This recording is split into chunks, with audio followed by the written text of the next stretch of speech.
Remove this black trash from my office. Omar al-Rashid towers over 12-year-old Amara Williams as she quietly empties his wastebasket. Her small hands grip the plastic liner, trying to stay invisible. He kicks the trash bin, sending papers flying across the marble floor. "Filthy little pest," he mutters in Arabic to his assistant. "The cleaner's worthless daughter." His assistant laughs. "She's as stupid as her monkey mother." Omar grabs Amara's wrist, his expensive rings digging into her skin. "You understand nothing, do you, little animal?" Amara looks up briefly, her dark eyes meeting him. She says nothing, just continues picking up the scattered papers. He shoves her aside. "These American fools. We'll steal their 500 million while this garbage cleans up after us." Omar straightens his $10,000 suit, stepping on the papers Amara just collected. But here's what he doesn't know. This worthless child understands every single word he's saying, every insult, every detail of his criminal plan, and in exactly 72 hours, she'll use that knowledge to bring his entire empire crashing down. The fluorescent light flickers overhead as Amara helps her mother Keisha organize cleaning supplies. The smell of disinfectant mingles with the sound of mops clinking against metal buckets.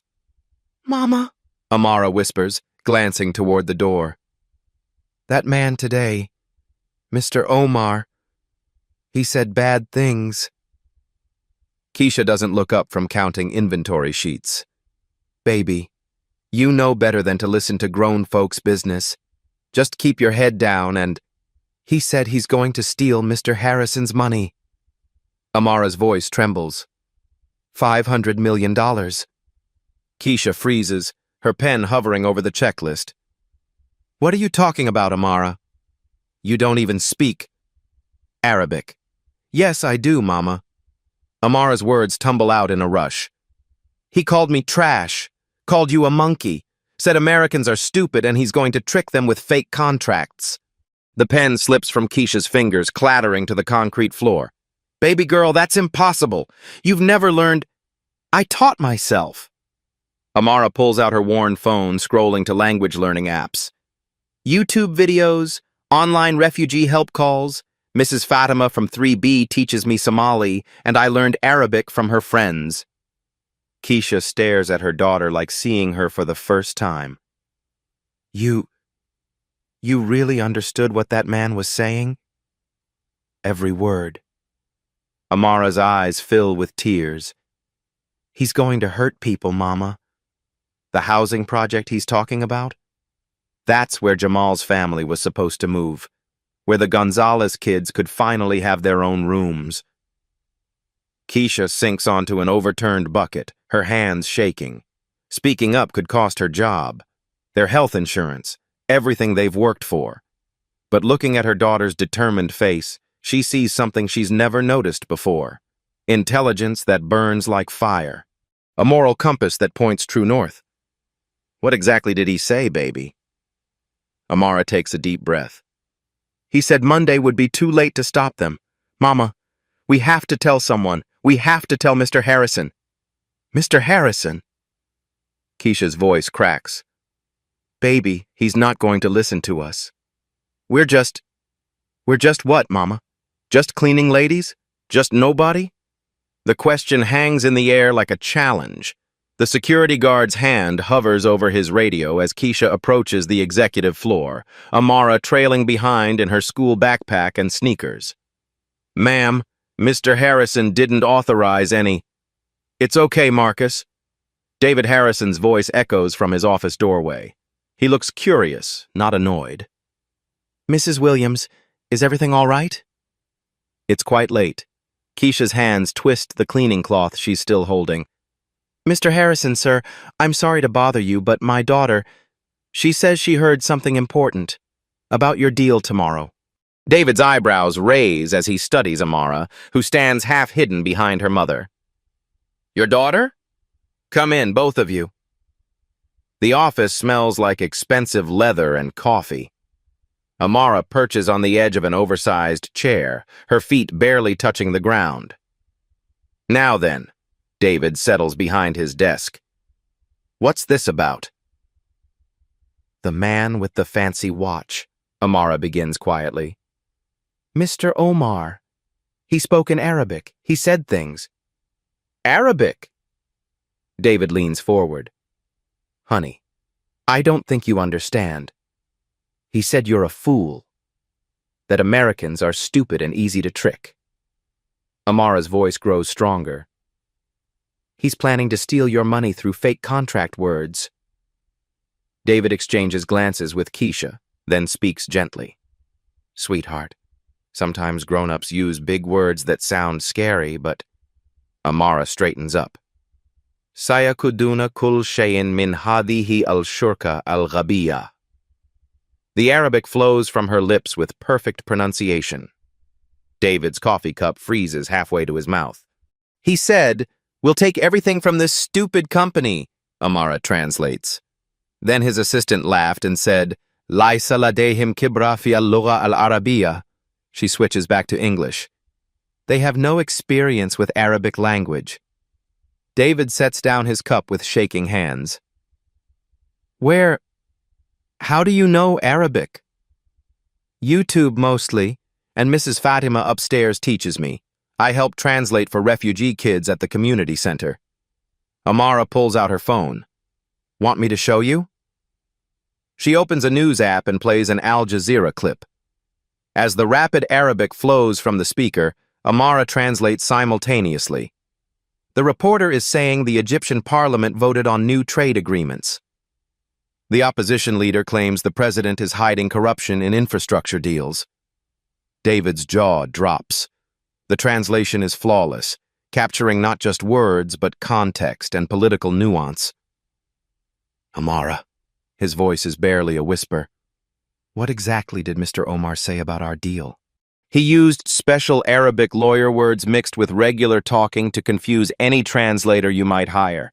He said the real contract gives him control after 6 months, not you. And there's hidden words that make you pay penalties if you try to stop him. She slides off the chair and approaches his desk. Mr. Harrison, can I see the contract? With trembling hands, David pulls out the Arabic sections.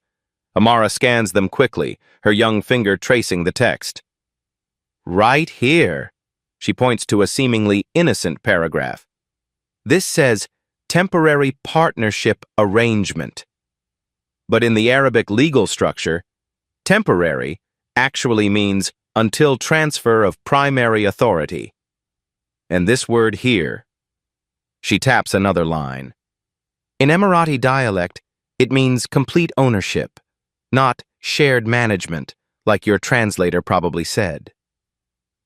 David stares at the contract, then at this 12-year-old who just exposed a multi-million-dollar fraud.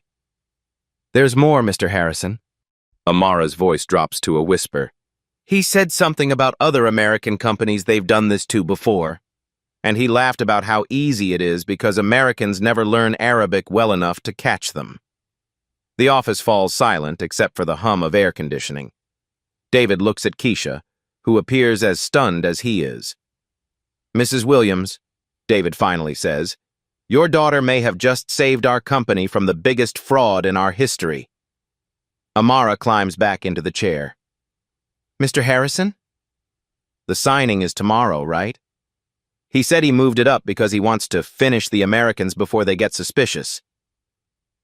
David reaches for his phone with shaking hands. I need to call my legal team. Now. Wait.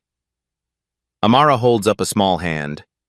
He also said something about having a backup American lawyer already paid to help them if anything goes wrong. Someone in your company. The room temperature seems to drop 10 degrees. 7-year-old Amara pressed her face against their apartment window, watching the Somali family across the courtyard struggle with English paperwork. Mrs. Fatima held official documents, tears streaming down her face as she tried to communicate with a city housing official. Mama, why is she crying? Amara had asked.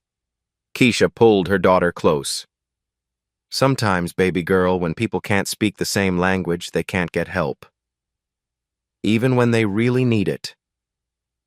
That night, Amara downloaded her first language app. Present day, David's office. I started with Spanish, Amara explains quietly, her small hands folded in her lap. For the kids at school whose parents couldn't come to teacher meetings. Then Arabic when the refugee families started moving into our building. David leans forward, captivated. How many languages do you speak, Amara? 8 fluently, working on 3 more. She shrugs like it's nothing special. Mrs. Gonzalez taught me Portuguese. Mr. Kim helps with Korean. I teach myself the others online. Keisha's voice breaks with pride and pain. She stays up until midnight sometimes, listening to foreign news, helping neighbors fill out forms. I thought she was just playing games on that phone. Why languages, honey? David asks gently. Amara looks up with eyes too wise for her age. Because when people can't understand each other, bad things happen. Kids get scared. Families get separated. People like Mr. Omar think they can trick everyone. She pulls a worn notebook from her backpack, pages filled with Arabic script, Spanish vocabulary, Korean characters, all in her careful 12-year-old handwriting. Mama always says our minds are gifts from God. But she also says gifts are meant to be shared, not hidden. Amara traces an Arabic phrase in her notebook. This says, knowledge is light. I learned it from helping Mr. Ahmed with his citizenship test.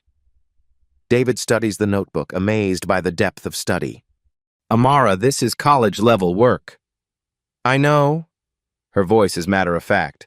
But college costs money we don't have, so I learn for free and I help who I can.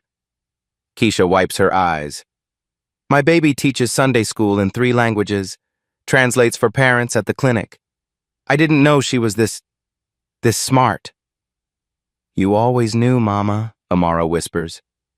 You just didn't know other people would listen. Monday morning, conference room.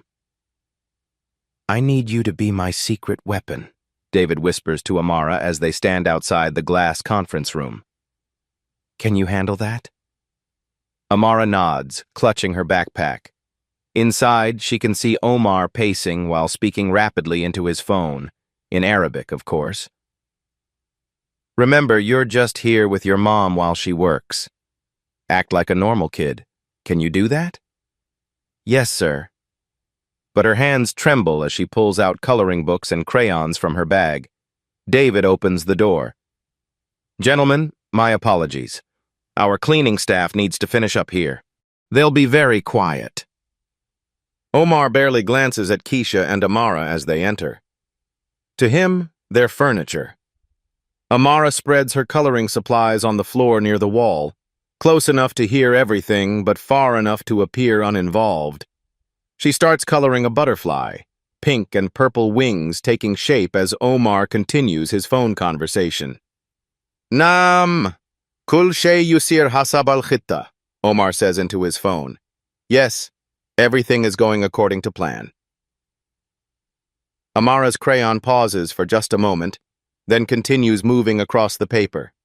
Al-Amirkiyun, la yarifun shayan, an kawanin al-tijara, al-Islamiyya. Sanastamil hadihi al-thugra, li siyadat al-mashru bil-kamil. The Americans know nothing about Islamic trade laws. We'll use this loophole to control the project completely. So, a butterfly wing gets colored a little too hard, the crayon pressing deep into the paper. Omar's assistant enters, closing the door behind him. Hal tatakalam al-Injliziyya bitariqa tuthir al-shubuhat. Are you speaking English in a way that raises suspicions? La, hum jamiyan gaflun, walakin hunaka mushkila sagira. Omar glances around the room, then continues. Al-Muhami alladhi dafana lahu fil shirka qal anna hunaka shakhs yurid muqabalat al-mashru bil tafasil. No, they're all clueless. But there's a small problem. The lawyer we paid off in the company said someone wants to review the project details.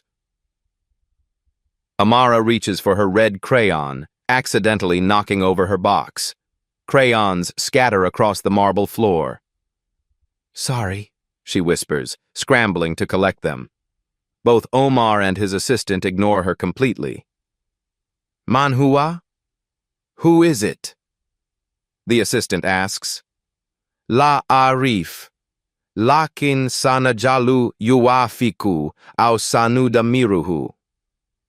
I don't know, but we'll make him agree or we'll destroy him. Omar's laugh is cold.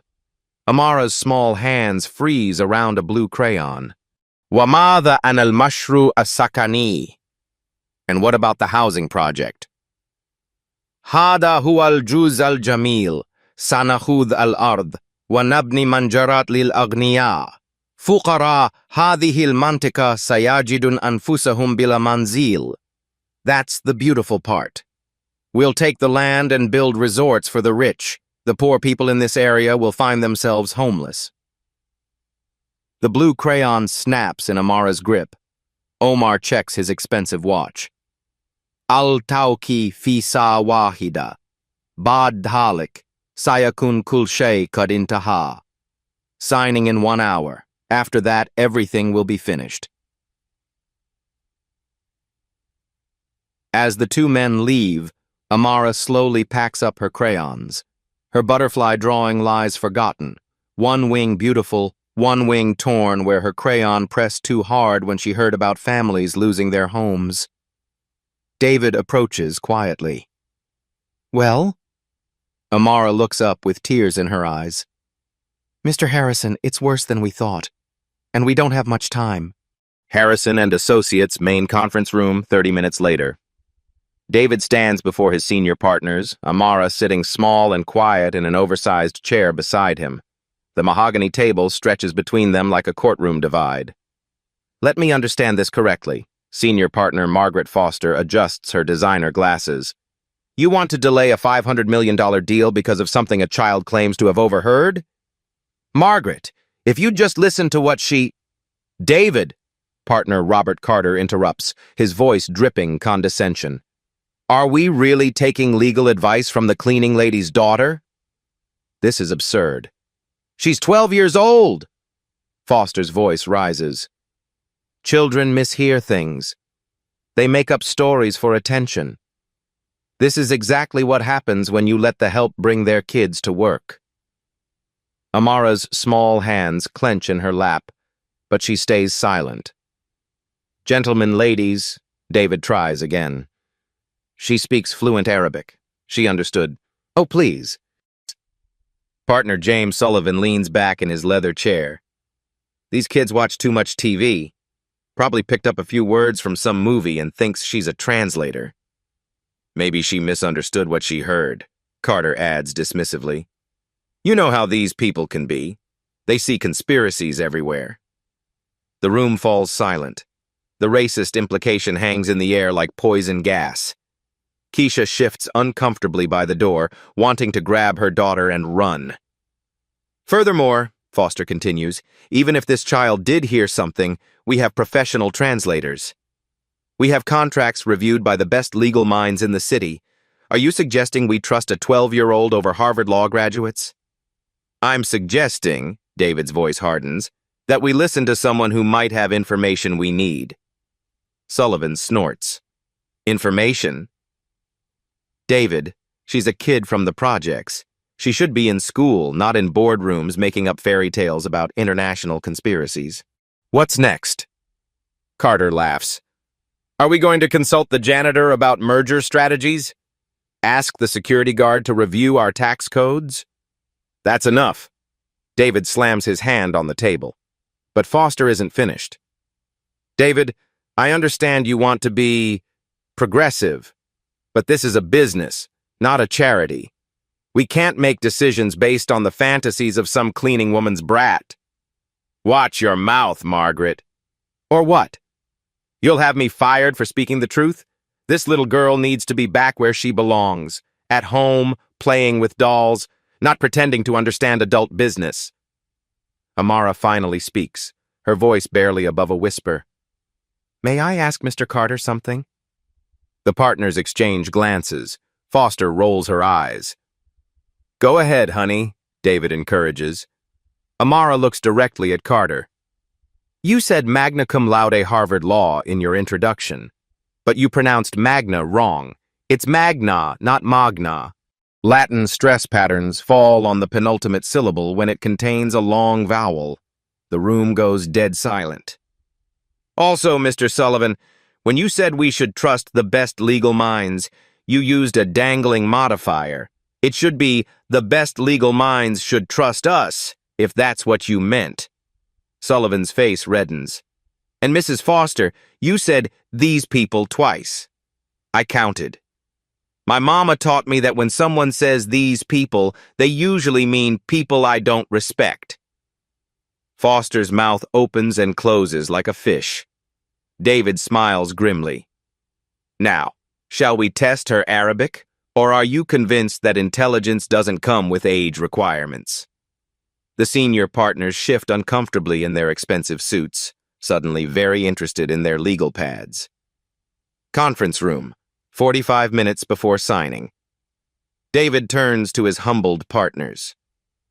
Gentlemen, ladies, meet our new linguistic consultant. Amara, are you ready to help us save this deal? The senior partners sit in stunned silence as David outlines the plan. Omar's team will be here in 30 minutes for final negotiations. Amara will sit quietly in the corner with her tablet, appearing to play educational games. In reality, she'll monitor all Arabic communications and feed us intelligence. Foster starts to object, but David cuts her off. Margaret, unless you suddenly learned Arabic overnight, I suggest you listen. Amara opens her tablet and shows them a simple drawing app. I'll use this to send you signals. Red dot means they're lying. Blue dot means important information. Green dot means they're telling the truth about something. That's actually quite sophisticated, Carter admits reluctantly. The conference room doors open. Omar strides in with his legal team, speaking rapid Arabic to his assistant. Hadhihi hiya al-lahza al-akira, bad al-tawki, sayakun al-mal kamilan fi yadayna. This is the final moment. After signing, the money will be completely in our hands. Amara's finger moves across her tablet screen.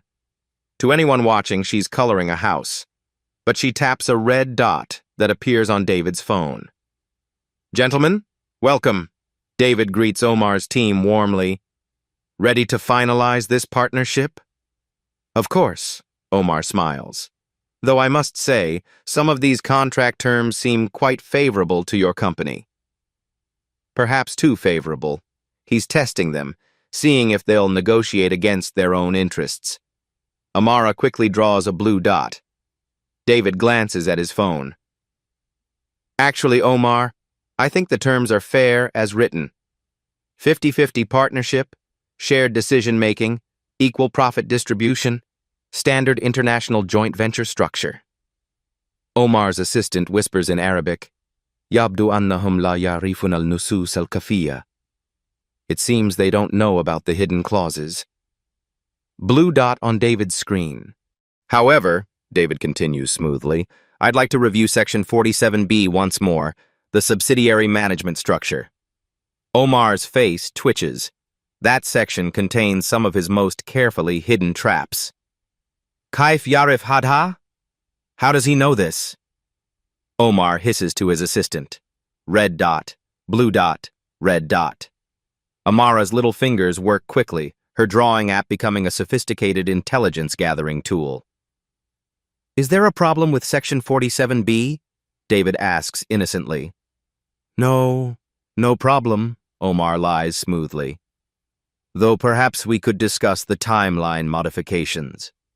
He launches into a complex explanation, switching between English and Arabic to confuse the Americans.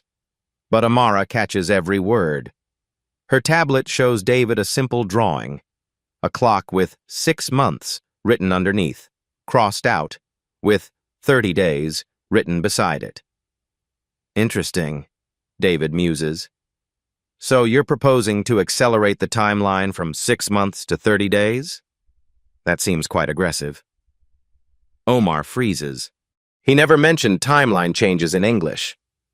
Kaif Sami Dalek? How did he hear that? Omar's assistant asks in Arabic. La adri.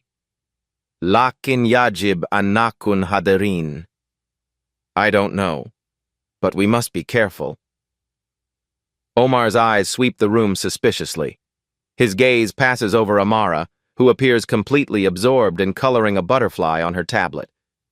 Just a child playing games while adults conduct business. Mr. Omar, David says calmly, I think we need to discuss the real terms you're proposing. All of them. In detail. Omar's confident smile begins to crack. Sullivan whispers to Foster, How is David doing this? Foster watches Amara's innocent face as the child continues her game, then whispers back, I think we owe someone an apology. David's private office, during the recess. David closes his office door and sits across from Amara in the small seating area, away from the imposing desk. For the first time all day, he's not a powerful lawyer, just a father figure talking to a remarkable child. Can I tell you something, Amara? His voice is gentle, vulnerable. When I was your age, nobody listened to me either. Amara looks up from her tablet, surprised. I grew up in a trailer park in Ohio. My dad fixed cars. My mom cleaned houses, just like your mama. David's eyes grow distant. I was the first person in my family to go to college. You know what my high school guidance counselor told me? What? That kids like me don't become lawyers, that I should aim for something more realistic. David shakes his head. I was angry for years. But then I realized something. Being underestimated can be a superpower. How? Because when people expect nothing from you, you can surprise them, like you did today. David leans forward. But Amara, I need you to know something important. What happened in that conference room? That wasn't just about business. What do you mean? My daughter Emma is your age. She's smart. Not as smart as you, but smart. And sometimes she comes home from school crying because kids make fun of her for reading too much, for knowing too many answers. His voice cracks slightly. If someone dismissed Emma the way my partners dismissed you today, I'd be heartbroken. Amara fidgets with her tablet stylus. People think I'm weird because I like languages more than TikTok. You know what's weird? A world where a 12-year-old has to save adults from their own ignorance. David smiles sadly. Amara, what you did today, understanding those Arabic conversations, catching that fraud, that wasn't luck. That was years of hard work, dedication, and natural brilliance. I just wanted to help people. Like the refugee kids at the community center who can't talk to their teachers. And that's exactly why you're special. You didn't learn 8 languages to show off. You learned them to serve others. David's voice grows firm with conviction. That's the difference between intelligence and wisdom. You have both. Keisha appears in the doorway. They're calling us back. David stands and offers Amara his hand. Ready to change history, partner? Amara takes his hand, her small fingers wrapping around his. Mr. Harrison? When this is over, can I meet Emma? Maybe teach her some Arabic? She'd love that. She could teach you about soccer. She's obsessed. For a moment, they're just two people who understand what it means to be underestimated, walking together toward justice. Conference room, final confrontation. Omar returns with a briefcase full of new documents and a coldness in his eyes that wasn't there before. His assistant carries a digital recorder. They're being extra careful now. Mr. Harrison, Omar's voice is silk over steel. I've brought revised contracts. Final terms. Non-negotiable. He spreads thick legal documents across the mahogany table. The Arabic sections are even more complex than before. Dense, archaic text mixed with modern Gulf dialect terminology. These require immediate signature. Market conditions have shifted. David glances at Amara, who sits innocently in her corner, tablet in hand. To Omar, she's invisible furniture. Of course. But I'd like our linguistic consultant to review the Arabic sections first. Your consultant? Omar's eyebrows raise. I wasn't aware you had Arabic expertise in-house. Recent acquisition, David says smoothly. Omar's assistant whispers urgently, Hal yajib an-naqlik min hada al-mawdu? Should we be concerned about this? La, muhamihim al-Arab laysa qariban al-yawm. Wahum la yastawti'un fahm al-lughah al-qadima allati istakhdamtuha. No, their Arab lawyer isn't here today, and they can't understand the ancient language I used. Amara's finger traces a casual circle on her tablet. She's drawing flowers, anyone watching would think. But David's phone shows a red dot. These contracts, Omar continues in English, reflect standard international joint venture terms, 60-day transition period, shared oversight, mutual profit distribution. His words sound reasonable, professional, but in Arabic, he tells his assistant, Al-Nas al-Hakiki yutti lana al-Sitr al-Kamil Bad thalathina yawm fakat. Wa indama yuhawilun mukhalafat al-Aqt sayudafun gharamat $100 million. The real text gives us complete control after only 30 days, and when they try to break the contract, they'll pay $200 million in penalties. Blue dot, red dot, blue dot on David's screen. Amara draws what appears to be a house with numbers. 30 days and $200 million. Interesting timeline, David muses, studying the English version. I see 60 days mentioned here, but I'm curious about enforcement mechanisms. Omar freezes. The English version clearly states 60 days. Kaif yarif anal thalathina yawm. How does he know about the 30 days? The assistant hisses. Sakt. Rubama kan takhminan. Quiet. Maybe it was a guess. Red dot appears on David's phone. Mr. Omar, could you clarify the penalty structure? The Arabic seems quite comprehensive. Omar's confidence cracks. What penalty structure? The $200 million in liquidated damages mentioned in Section 73C of the Arabic text. The temperature in the room drops 10 degrees. Omar's face goes pale. Hadha mustahil. La yumkinhum qira'at al-Arabiyya bihada al-mustawa. This is impossible. They can't read Arabic at this level. Yajib ana yakun hunaka jasus. There must be a spy. Both dots, red and blue, flash frantically on David's screen. Omar's eyes scan the room like a predator seeking prey. They pass over the senior partners, the legal assistants, David himself, and land on Amara. The little girl sits quietly, coloring what appears to be a rainbow on her tablet, completely absorbed in her childish artwork. Omar stares at her for a long, suspicious moment. Then he walks over to her chair. Little girl, his voice is deceptively gentle.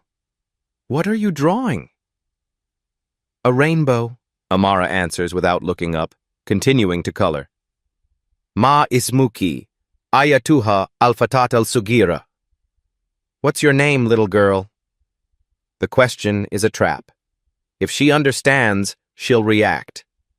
Amara continues coloring, showing no sign she heard anything unusual. Hal tuhibina al-arzak? Do you like rainbows? Still no reaction. Omar relaxes slightly. Just a stupid child after all. But then he notices something. Amara's crayon paused, just for a microsecond when he spoke Arabic. Atakulu anaha latafam? You're sure she doesn't understand? He asks his assistant. This time, Amara's hand definitely trembles. Omar's eyes narrow. He kneels down beside her chair, his expensive suit bringing him to her eye level. Ayatuha al-fatat al-sugira, hal tufhaminana? Little girl, do you understand us? Amara looks up with big, innocent eyes. Are you talking to me, mister? I don't speak Spanish. Arabic, child. Arabic. Oh, no, I only speak English. And a little Spanish from school. But Omar sees something in her eyes, a flicker of intelligence, of understanding. Ureidu minki an takhruji min hadhihi al-ghurfa halan. I want you to leave this room immediately. Amara blinks, looking confused. Mama? She calls Keisha. But Omar isn't fooled. He's spent decades reading people, detecting lies, recognizing threats. Mr. Harrison, his voice turns deadly serious. I want this child removed from the room. Now. Omar, she's just... Now!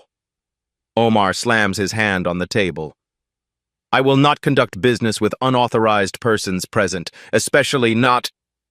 He glances at Amara with pure venom. Unwanted observers. David's jaw tightens. She stays. Then we have no deal. Omar begins gathering his documents. The moment of truth. Millions of dollars hang in the balance. David's entire firm's future rests on his next decision. He looks at Amara, this brave little girl who's risked everything to expose the truth. Amara, David says clearly, would you please tell Mr. Omar in Arabic exactly what you heard him say about the $200 million penalty clause? The room goes dead silent. Omar's face turns white as paper, and Amara stands up, looks Omar directly in the eyes, and speaks in perfect, crystal-clear Arabic. Samituka takul anna al-nas al-hakiki yutika. السيارة الكاملة بعد 30 يوما فقط وأن الأمريكيين سيدفعون غرامات 200 مليون دولار عندما يحاولون مخالفة العقد. I heard you say that the real text gives you complete control after only 30 days, and that the Americans will pay $200 million in penalties when they try to break the contract. Omar staggers backward like he's been shot. The stupid little black child just destroyed his entire criminal empire. Conference room, the dramatic reversal. The silence stretches like a taut wire ready to snap. Omar stares at Amara as if she's materialized from thin air, no longer invisible, no longer dismissible, no longer just a child. Hada mustahil. This is impossible. The words escape his lips like a death rattle. Amara steps forward, her tablet clutched in her small hands, and addresses the room in clear, confident English. Mr. Omar has been speaking Arabic this entire time because he believed none of you could understand him. He called me black trash, filthy pest, and worthless garbage. He called my mama a monkey. He said Americans are stupid and easy to fool. Her voice grows stronger with each word. But worse than the insults, he's been planning to steal $500 million through fraudulent contract language. The Arabic text gives him complete ownership of the project after 30 days, not 60. If you try to stop him, you pay $200 million in penalties. And the housing development for low-income families? He plans to tear it down and build luxury resorts for rich people. Omar's assistant bolts for the door, but David's security team, quietly summoned during the recess, blocks his exit. Furthermore, Amara continues, pulling up her tablet, I recorded everything. She taps the screen. Omar's voice fills the room, speaking in Arabic, with English subtitles scrolling across her tablet. We'll take everything from this stupid company. The Americans know nothing about Islamic trade laws. We'll make him agree or we'll destroy him. The poor people in this area will find themselves homeless. Foster's hand flies to her mouth. Sullivan goes pale. Carter stares at Amara like he's seeing an angel. "You recorded me." Omar's voice is barely a whisper. "I recorded everything, Mr. Omar, including you laughing about how you've done this to other American companies before, including you mentioning the backup lawyer you bribed in this firm." David steps forward. "Omar al-Rashid, I'm canceling this deal effective immediately. Furthermore, I'm reporting attempted fraud to the FBI, the Securities Exchange Commission, and international authorities." "Wait!" Omar raises his hands desperately. "Please, let me explain." "Explain to a federal judge," David cuts him off. But Amara isn't finished. She walks directly to Omar, this small 12-year-old girl facing down a man who tried to steal $500 million. "Mr. Omar," her voice is calm, mature beyond her years. "Do you remember what you called me when I was cleaning your wastebasket?" Omar's mouth opens and closes soundlessly. "You called me dirty black trash and told someone to remove me from your sight. You kicked my supplies across the floor. You grabbed my wrist so hard it left marks." She holds up her small arm, showing the faint bruises from his rings. "But you know what's funny? While you were busy thinking I was worthless, I was busy saving $500 million and protecting hundreds of families from losing their homes." The words hit Omar like physical blows. "And now," Amara's voice carries the quiet authority of absolute justice, "everyone will know that a 12-year-old girl you called garbage was smart enough to stop your entire criminal operation." Omar collapses into a chair, his empire crumbling around him. David places his hand on Amara's shoulder. "Ladies and gentlemen, I present Dr. Amara Williams, the youngest chief linguistic consultant in legal history and the person who just saved our company from the largest fraud attempt we've ever faced." The room erupts in applause, slow at first, then thunderous. Foster stands. "Amara, I don't know how to apologize for what I said earlier. You showed more intelligence and courage in one morning than I've shown in my entire career." Sullivan nods vigorously. "The board needs to hear about this immediately. We need to create a formal recognition program." "Already done," David interrupts. He pulls out an official document. "Effective immediately, Amara Williams is appointed Chief Youth Linguistic Consultant with full educational support, her own office, and compensation appropriate to the value she's provided this firm." Keisha steps forward, tears streaming down her face. "Mr. Harrison, we can't. This is too much."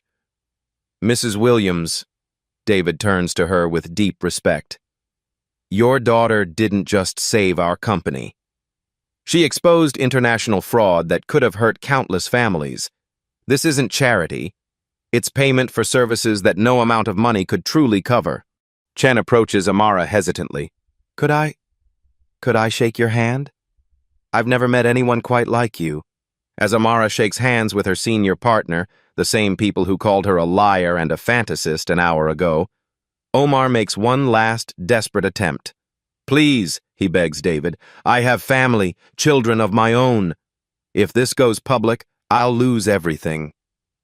Amara turns to him, and for a moment, her 12-year-old compassion shows through. "Mr. Omar, I hope your children never have to hear adults call them worthless because of how they look or where they come from. I hope they never have to prove they're smart enough to exist in the same room as you." Her kindness is more devastating than any accusation. "But you tried to steal money that would have built homes for kids like me.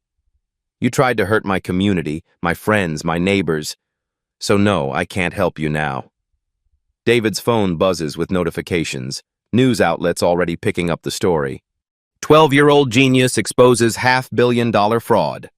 Cleaning lady's daughter saves major law firms. Child prodigy outsmarts international criminal.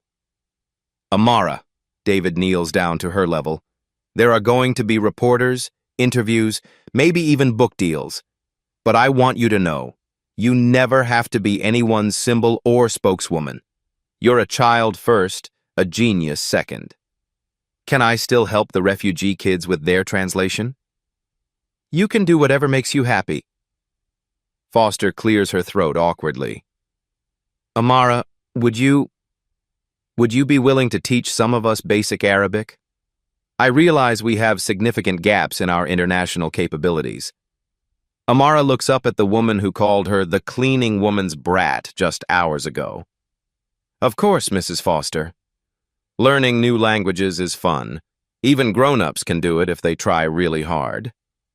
The gentle innocence of the response, devoid of malice despite the earlier cruelty, brings tears to Foster's eyes.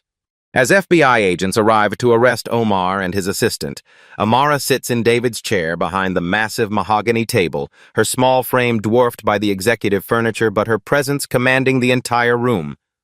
The worthless trash Omar tried to sweep away has become the most powerful person in the building, and she's only 12 years old. 1 year later, Harrison and Associates. The brass nameplate on the office door reads, Dr. Amara Williams, Chief Youth Linguistic Consultant. Inside, 13-year-old Amara sits at a child-sized desk next to a regular one, reviewing documents in 5 different languages, while her homework lies open nearby, advanced calculus that would challenge most high school students. Her office walls display certificates of recognition from the FBI, the State Department, and 3 universities offering her early admission. But the spot of honor goes to a framed photo, Amara teaching Arabic to a group of refugee children at the community center, all of them laughing at something she's written on the whiteboard. A soft knock interrupts her concentration. David enters with a young girl who looks remarkably like him. Amara, I'd like you to meet my daughter Emma. Emma, blonde and shy, clutches a soccer ball and stares at Amara with a mixture of awe and nervousness. Dad says you speak like 100 languages, Emma whispers. Only 12 fluently, Amara grins, closing her textbook. But I'm working on Mandarin. Want to hear something cool in Arabic? Really? Uhibbu Kurat al-Qadam Aidan. Amara points to Emma's soccer ball. That means I love soccer too. My friend Layla taught me all the soccer words when she moved here from Syria. Emma's face lights up. Could you teach me to say goal in different languages? For the next hour, the 2 girls sit cross-legged on Amara's office carpet, teaching each other. Emma demonstrating soccer kicks while Amara provides multilingual sports commentary that has them both giggling. David watches from the doorway, remembering how a year ago his colleagues dismissed this brilliant child as worthless trash. Mr. Harrison? Keisha appears beside him, wearing the professional attire of her new position as Director of Community Outreach. The scholarship committee is ready for you. In the main conference room, the same room where Omar once called Amara garbage, David addresses a diverse group of teenagers and their parents. The Amara Williams Foundation has approved full educational scholarships for 15 students this year, he announces. Each recipient was nominated by someone who saw potential that others missed. The recipients include a homeless honor student, a teenage single mother pursuing her GED, a young man whose learning disabilities masked his mathematical genius, and a deaf girl whose American Sign Language skills make her a natural for international relations. But before we celebrate, David continues, I want you to hear from someone special. Amara enters the room, no longer the invisible child with the cleaning supplies. She wears a simple dress and carries herself with quiet confidence that commands immediate respect. A year ago, a very powerful man looked at me and saw nothing but dirty black trash, she begins. He thought I was too young, too poor, too different to matter. He was wrong.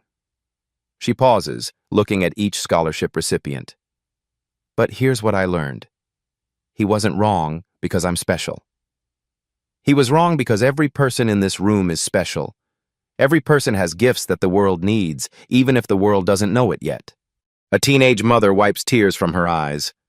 The hardest part isn't proving you're smart enough or good enough. The hardest part is believing it yourself when everyone around you says you're not. Amara's voice grows stronger. I'm here to tell you, you are enough. You are worthy. You are brilliant. And someday you'll get the chance to prove it. She turns to address the room at large. But this isn't just about the people receiving scholarships today. This is about all of us learning to see differently. Amara walks to the same spot where Omar once stood, where he once dismissed her as nothing. Look around your schools, your workplaces, your communities. Who are you not seeing? Whose voice are you not hearing? Whose potential are you missing because they don't look like what you expect genius to look like? The room is completely silent, hanging on every word from this 13-year-old who changed everything. The next time you see someone cleaning an office, ask yourself, what languages do they speak? The next time you pass a child sitting quietly in a corner, ask yourself, what are they thinking about? The next time someone seems different from you, ask yourself, what can they teach me? Amara pauses at the head of the conference table. Because here's the truth that took me 13 years to learn. Talent doesn't wear expensive suits. Intelligence doesn't need a college degree. Wisdom doesn't require wrinkles. And worth has nothing to do with the size of your paycheck. She looks directly into the camera that's recording this moment for the Foundation's website. So I'm asking you, yes, you are watching this. What will you do differently tomorrow? Will you notice someone you've been overlooking? Will you listen to someone you've been dismissing? Will you see potential where others see problems? Amara smiles, the same quiet smile she had when Omar first underestimated her.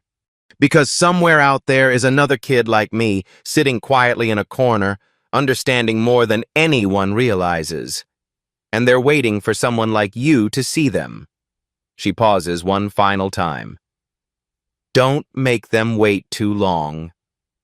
The screen fades to text. Share your story of hidden potential in the comments below. Like this video if you believe talent exists everywhere. Subscribe to Black Soul Stories for more stories of people who changed the world by being exactly who they were meant to be. And remember, you never know who might be listening.